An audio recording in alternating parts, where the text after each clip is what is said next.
কালামে হাকিমের 2 নম্বর সূরা, সূরা বাকারা, আয়াত নম্বর 112 আজকের অনুমান হিসাবে আমি তেলাওয়াত করেছি।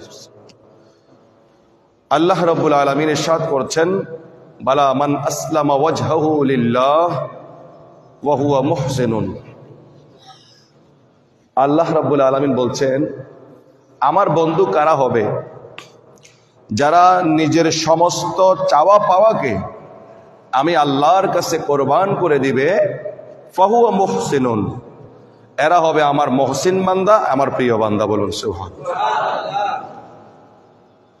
তাহলে আল্লাহর প্রিয় বান্দা হওয়ার জন্য অনেকগুলো বৈশিষ্ট্য, অনেকগুলো শর্ত, হাদিসে পাকে যাওয়া লাগবে না, কোরআনে কারিমে আছে।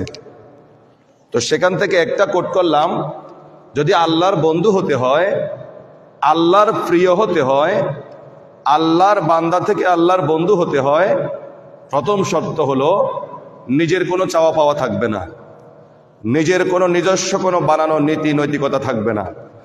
আল্লাহ যা চায়, তো সে আল্লাহ কি চায়? আল্লাহ বলছেন, মা আতাকুমুর রাসূলু ফাখুযুহু ওয়া মা নাহাকুম আনহু ফান্তাহু। আমার রসুল যা দিয়েছে তা গ্রহণ করো, আমার রসুল যা বাদ দিতে বলেছে তা বাদ দাও, এটাই আমার পছন্দ, আর এটা করতে পারলে তুমি আমার বন্ধু হয়ে যাবে বলেছে। অথবা আপনি যদি আরেকটু চিন্তা করেন, সূরা আলে ইমরানের 31 নম্বর আয়াতে আল্লাহ বলছেন, কুল ইন কুনতুম তুহিব্বুনাল্লাহ ফাত্তাবিউনি। আমরা এদিক থেকে আল্লাহকে ভালোবাসি।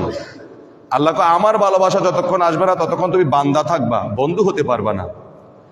তো বন্ধু হওয়ার জন্য শর্ত হচ্ছে, বান্দা থেকে বন্ধু হওয়ার জন্য শর্ত হচ্ছে আমার থেকে ভালোবাসা তোমার কাছে আসতে হবে।